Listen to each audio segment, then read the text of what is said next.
Mardi le 8 août, bienvenue en prenant votre café. Regardez la belle vue, hein? C'est le vignoble où ce qu'on est. On est dans le vignoble, là, je vais vous le dire, là, parce que Fontana Fredda.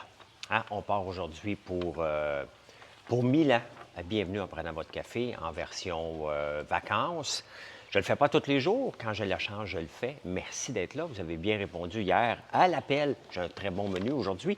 Je vais vous parler, je suis obligé de vous parler des vax puis non-vax. Ce discours-là me rend complètement fou cet été et je ne comprends pas votre obsession vers ça.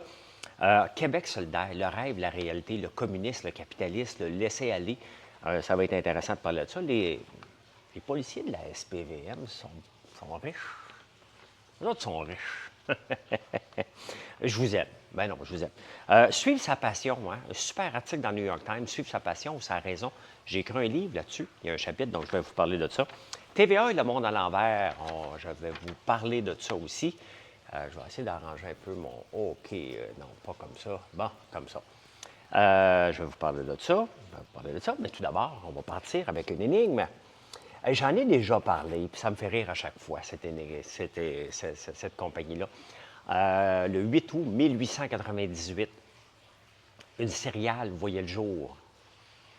Cette céréale avait une propriété spéciale, entre autres, d'arrêter les idées des garçons de se toucher quelque part.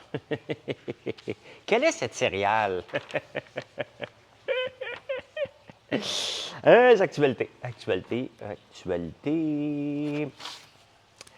Cet été, bon, l'année passée, on était encore un peu sur l'ère de la COVID. Cet été, j'essaie de comprendre. J'essaie sincèrement de comprendre, mais pourquoi que toutes les discussions, que ce soit sur TikTok, sur X, c'est encore pire, sur Facebook, sur Instagram, tout revient au vax versus non-vax. Qu'est-ce qui se passe dans votre tête, à ceux qui reviennent toujours là-dessus? Est-ce qu'on peut vivre à un moment donné? C'est une situation qu'il y avait.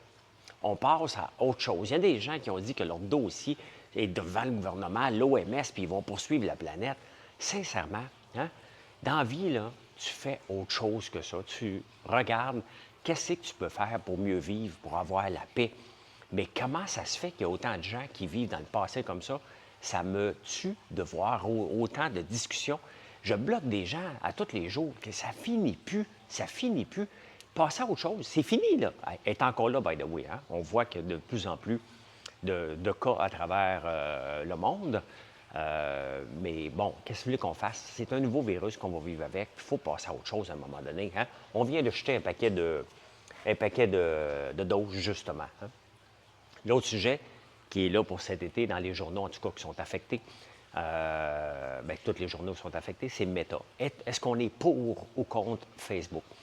Aujourd'hui, je vais publier autant sur LinkedIn qu'un peu partout mes données avec Facebook. Hein? L'impact que ça a eu sur mon entreprise, il était majeur, elle est en train de remonter, mais 2 semaines sans pouvoir parler à une clientèle, c'est énorme qu'est-ce que ça fait comme impact. Parce que vendre des produits dans le commerce de détail comme je suis, bien, c'est du long terme. Il faut répéter, il faut répéter. Les gens viennent nous voir pour plusieurs raisons. Mais si on fait juste parler des produits, les gens veulent voir du lifestyle. Et je le vois sur toutes mes plateformes, puis vous allez voir les chiffres un petit peu plus tard aujourd'hui. Je ne peux pas vous les montrer parce que je n'ai pas mon ordi ici, donc je vais en faire un statut séparé. Puis je fais beaucoup de statuts maintenant sur YouTube. Ça marche bien. Ça marche bien, les statuts sur YouTube aussi. Donc, mais je regarde le Journal de Montréal. Hein? Honnêtement, même aller lire le Journal de Montréal sur journaldemontréal.com, c'est plus lisible. Okay? Il y a de la pub de Google partout, partout, partout. J'ai l'impression d'être sur une chose de potin. Hein? Mais bon, Facebook, c'est une entreprise privée qui a le droit de gérer son entreprise comme elle le veut. Et elle a décidé qu'elle ne voulait pas jouer le jeu du gouvernement, puis elle se retire de ça. Elle a le droit, qu'on aime ça ou pas, quand même qu'on chiale, OK? C'est un droit. Et il n'y a personne qui peut forcer une entreprise à être une place où elle ne veut pas l'être, tout simplement, hein? Dans un domaine. Et la façon. Facebook, Instagram, TikTok nous demandent des vidéos, nous demandent des Reels. Faites des Reels, point final, au lieu de nous attirer, de nous amener tout le temps. C'est le sujet de l'été, on va en parler longtemps encore, mais à un moment donné, il faudrait s'adapter. J'aimerais ça avoir un journal qui dise, tu sais quoi? OK, parfait.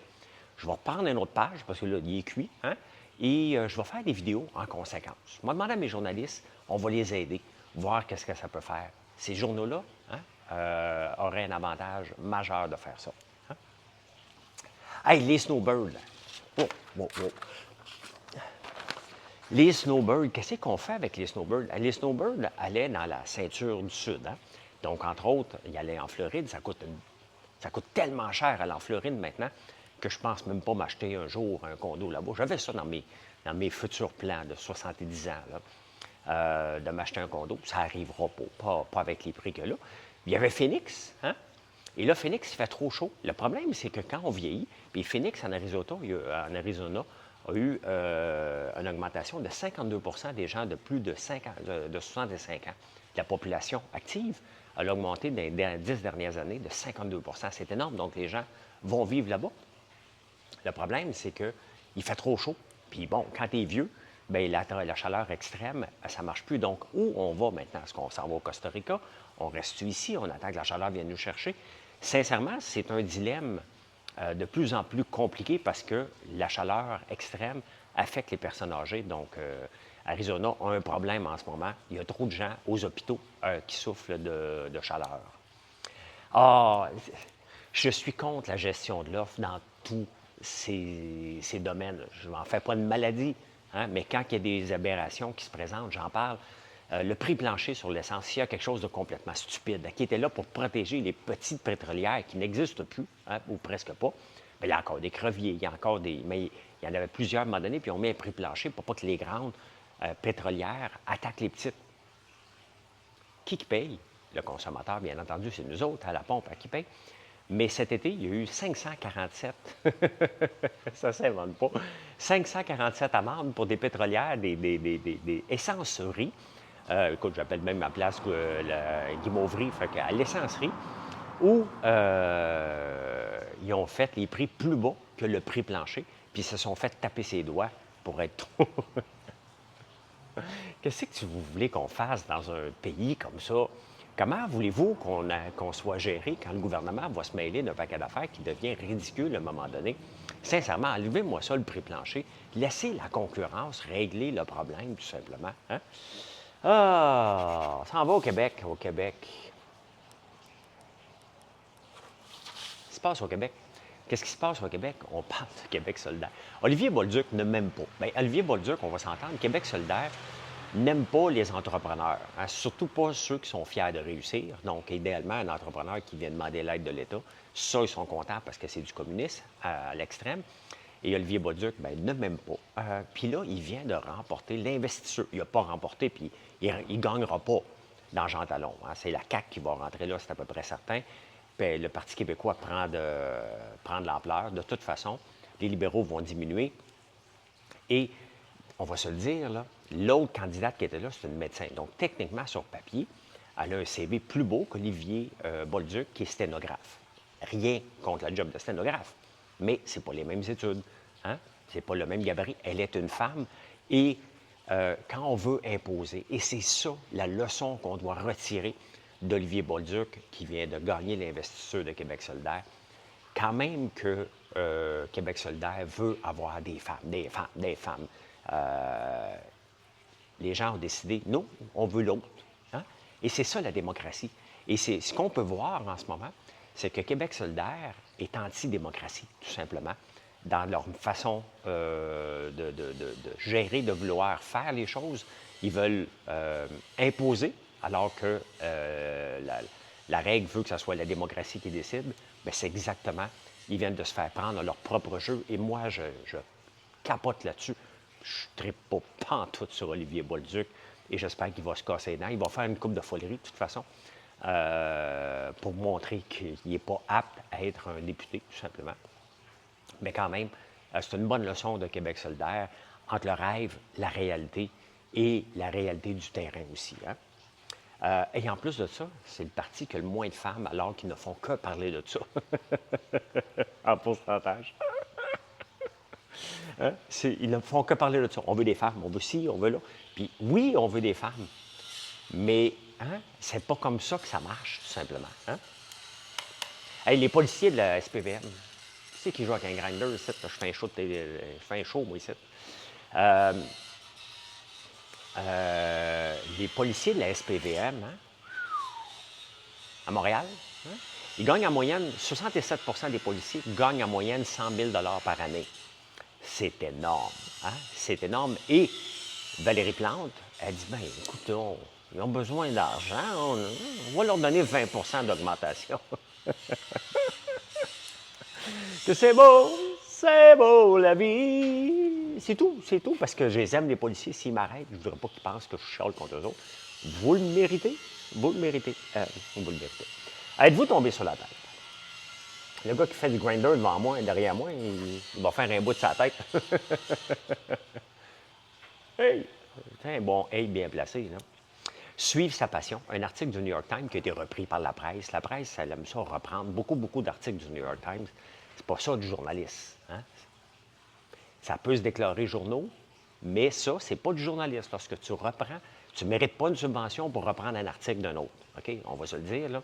Puis je vais être critique par rapport à ça. Dans tous les journaux, je vais voir des articles qui sont repris. C'est pas du journaliste, c'est pas pour ça qu'on paye, puis c'est pas pour ça qu'on va vous défendre contre Meta. Hein? Faites du vrai journalisme d'enquête, arrêtez de prendre des articles. Mais bon, l'article, il vient du New York Times. Je suis abonné au New York Times et je paye 99 cents par semaine. Hein? Comme tous mes journaux, je paye avec Press Reader. Je pense que c'est 60$ par mois que je paye pour avoir accès à tous les journaux. Donc, je paye tous mes journaux au complet. Hein? Suivre sa passion au travail ou en affaires. Hein? J'en ai parlé dans un de mes livres et ça fait partie de mes conférences, donc je vais le résumer un peu. Est-ce qu'on devrait suivre sa passion? La réponse est non. Bien non.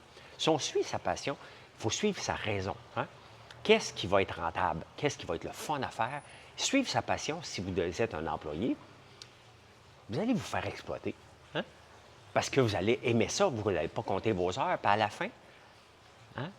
fin, bien, ça se peut qu'un boss en profite tout simplement à ses dépens. Donc, il faut toujours faire attention. Si tu aimes quelque chose, mettons que tu es comptable, là. Tu vas-tu aller travailler parce que tu aimes les gaufres, tu vas-tu aller travailler d'une gaufrerie, puis que tu aimes, puis tu t'en vas, puis en plus de faire ta comptabilité, tu vas aller te donner un coup de main. Hein? Ou tu fais juste être comptable dans une place que tu demandes d'être comptable. Faites attention de suivre votre raison, surtout en affaires, votre passion, surtout en affaires. Hein? C'est pas parce que toi, tu tripes sur le skateboard à 6 roues que tout le monde va avoir besoin d'un skateboard à 6 roues. Hein? Faites attention à ça. La passion, on la met de côté, on la vit, c'est notre hobby. Ça peut devenir une business. Regardez, la terre, qui a toujours été une passion, hein, maintenant, c'est devenu une business qui prend tout mon temps, mais tout mon temps, tout simplement. Donc, je suis bien mieux d'être passionné, mais j'y pense avec raison d'ailleurs. Hein? Et d'ailleurs, je vais vous en parler tout de suite de la raison. Mais ça vient de où, avant que je continue, ça vient de où cette idée-là de travailler avec passion? Parce que avant les années 70, les gens travaillaient pour un salaire, la sécurité, hein, le fonds de pension, et les horaires. Puis après ça, on a dit, hey, non, il faut que tu suives ta passion, on va triper, tout ça. Mais c'est plus ça maintenant. Hein? C'est ça maintenant, mais c'était pas ça dans les années 70. Finances. Tranquille dans les finances. Il y a PayPal qui sort une crypto. Embarquez pas dans la crypto d'Elon Musk, là. Ça n'existe pas. C'est exactement ce qu'ils ont fait les hackers sur ma page. Ils ont mis de la pub de la crypto d'Elon Musk. Là, il y en a une nouvelle qui est sortie avec PayPal. Suivez ça de près. Ça vient de sortir, donc on va regarder ça. C'est un stablecoin. Donc, voilà. TVA et le monde à l'envers. TVA a annoncé hier que le monde à l'envers, un peu comme notre émission Les Débatteurs, en toute modestie, peut-être parce que je fais celle-là puis je ne fais pas l'autre, je trouve que Les Débatteurs, le format est bien, très bien, c'est rapide. J'ai écouté Le monde à l'envers 2 fois pour entendre une joke plate de Stéphane Bureau et trouver que c'était trop long. Et malheureusement, hein, autant que je respecte Sophie Durocher, Richard Martineau, il y avait Denise Bombardier qui était là aussi, Clément... voyons, pas Clémence, Caroline, j'oublie, en tout cas, j'oublie les noms, mais c'est tout le temps les mêmes visages qu'on voyait. À part Biz, il y avait tout le temps les mêmes visages qu'on voyait, qu'on voit à Cube, qu'on voit à TVA, qu'on voit dans le Journal de Montréal et qu'on voit là aussi. Je sais que c'est l'Empire, mais à un moment donné, on le voit que ça coûte cher. Hein? Ça coûte cher faire des shows de télé. Stéphane Bureau est fâché. C'est de la business. Et Oui, ça avait peut-être de l'allure, ce show-là. Peut-être ça aurait pu lever. Mais quand tu regardes acheter un show américain ou faire produire un show comme ça, l'argent que ça coûte, bien, il a fallu qu'ils prennent des décisions. Et honnêtement, PKP, je ne suis pas son plus grand défendeur, loin de là, mais à un moment donné, je me disais, il va-tu continuer à accumuler des pertes dans TVA Sport, dans Cube, là-dedans? Tu sais, à un moment donné, il faut que tu reviennes avec la raison. On en parle, la raison puis de la passion. Bien, à un moment donné, il faut que tu reviennes à la raison. Puis la raison dit tout simplement, ça n'a pas de sens de continuer un show comme ça. Stéphane Bureau, est-ce qu'il est déçu? Bien, on le voit que Stéphane Bureau, peu importe où ce qui est, ça t'offre jamais. Hein? Soit que c'est lui qui part, soit que ça ne t'offre pas. Il y a un problème avec Stéphane Bureau. Il faut le reconnaître. Ça ne marche jamais. Il est tout le temps. Il ne reste jamais longtemps, peu importe où ce qui est. Donc, c'est comme un joueur de hockey qui change d'équipe continuellement. Qu'est-ce qu'on dit? On dit tout le temps, il doit avoir un problème derrière ça. Bien, je pense qu'il faut regarder ça. Maintenant, il y a des gens, je lisais son statut sur LinkedIn à Stéphane Bureau, des gens qui disent, bien, il devrait lancer son propre podcast puis faire ses propres affaires. Bien, c'est exactement ce qu'on doit faire, hein, ce que je fais. Et je pense que tout le monde doit faire ça maintenant. Hein? Ah, Yellow Trucking, je vous en ai parlé plusieurs fois. On m'a envoyé des vidéos. Ils sont officiellement en faillite depuis dimanche. Il y avait eu l'aide du gouvernement. Yellow Trucking, c'est une grosse compagnie avec 30 000 chauffeurs aux États-Unis. Il y avait eu l'aide du gouvernement en 2022, 700 millions l'année passée qui avait aidé. Le syndicat a dit, « Ah, tu as de l'argent, on en veut. » Il fallait qu'il rembourse le fonds de pension. Et là, on peut le voir, hein, le propriétaire, le CEO de Yellow est en tabarnouche après les syndicats parce que les syndicats voulaient gérer de leur façon. Puis eux autres voulaient gérer de leur façon. Puis ils ont dit, écoute, ben, c'est notre modèle d'affaires. On peut-tu gérer de notre façon, de la façon qu'on pense que nous, c'est mieux pour nous? Puis le syndicat a dit non. Bien, le syndicat, les Teamsters ont gagné, mais ils ont gagné quoi? Hein? Ils ont gagné 30 000 personnes qui perdent leur emploi, qui vont aller travailler ailleurs. Hein? Puis les Teamsters vont se reprendre ailleurs. Et ça ramène, tout ça ramène aussi les fonds de pension. Les entreprises avec des fonds de pension, est-ce qu'ils ont des chances encore de rester vivants longtemps? Parce que gérer un fonds de pension, en plus de toutes les autres conditions, fait que tu dois avoir des marges énormes par rapport à d'autres compagnies. Les nouvelles compagnies n'ont pas de fonds de pension, comme les anciennes entreprises avaient. Donc, ça reste un gros problème. Et mais c'est vraiment les syndicats ont dit qu'ils ont une victoire. Comment tu peux déclarer une victoire lorsque tes salariés viennent perdre leur job, tout simplement? Hein? Bien, ils vont se reprendre ailleurs. C'est tout simplement ça, mais c'est triste de voir ça. Et à un moment donné, c'est que le mouvement syndical, à force d'agir comme ça, bien, il va commencer à perdre des plumes. Les gens vont commencer à trouver ça un petit peu moins drôle. Bien, d'un autre côté, la SPVM vient d'avoir 20 d'augmentation. Fait que c'est nous autres qui vont payer, hein? L'achat d'une maison. Vous savez que je ne suis pas le plus grand. J'en ai une maison, là. OK, ça coûte cher avoir une maison, on va se le dire. Là. Mais qu'est-ce qu'on fait? Vous voulez vous acheter une maison, quand même que je vous dis que c'est pas payant, mais vous voulez en acheter une et c'est bien normal puis c'est bien correct. Il y a une différence entre parler de chiffres et de vouloir, de parler de passion, de raison. Hein? La raison fait qu'on ne devrait pas s'acheter une maison. La réalité, c'est qu'on s'achète une maison puis c'est bien correct. On attend-tu? Est-ce qu'on attend que les taux d'intérêt baissent? Ou on attend que le marché se stabilise? Regardons ça froidement. Il y a de moins en moins de construction. Les taux d'intérêt ne resteront pas élevés longtemps. Hein?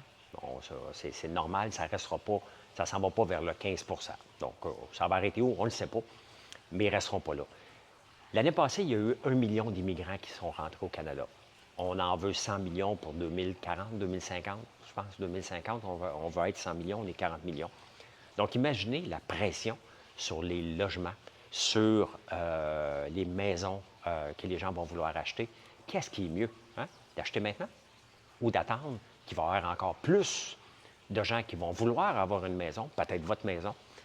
La réponse n'est pas simple. Hein? Mais si on attend, il y a de moins en moins de construction, puis il y a de moins en moins de... C'est fou, hein?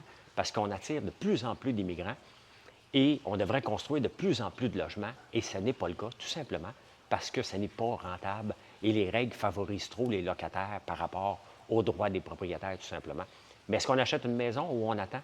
Attendre n'est peut-être pas la solution. Lorsque j'ai acheté ma première maison en 2000, Dans le quartier où j'habitais, c'est les Shop Angus. Les premières maisons se vendaient 110 000. Quelques années plus tard, moi, j'ai payé 182 000. Les gens m'ont dit que j'étais fou. Bien, c'est sûr, ça a augmenté encore parce que c'est un quartier en demande, tout simplement. Hein? Donc, est-ce qu'on attend? La réponse vous appartient. Je vous ai donné des pistes. Hein? Des pistes. Ben, des insolites. 50 des gens vont aux toilettes avec leur cellulaire. On voit plus, il n'y a plus de journaux. Hein? Avant, il y a toujours des magazines dans les toilettes, c'est fini ça. De toute façon, on n'achète plus. Mais maintenant, moi, je me demande, OK, le 50 qui vont aux toilettes sans cellulaire, qu'est-ce que vous faites? Je peux pas croire que je peux aller aux toilettes sans mon cellulaire. Je fais partie du 50 qui en profitent. Il y en a qui parlent. Non, moi, je vais peut-être regarder des affaires, là, mais non, non. Parler au téléphone pendant que tu es aux toilettes, non. Non, non, non, non, non, non, non, non, non. Il y en a 10 qui, eux, l'amènent jusque dans la douche. Là, calmez-vous le pompon. Là. Pouvez-vous prendre votre douche? Faites pas un FaceTime dans la douche, j'espère. Hein?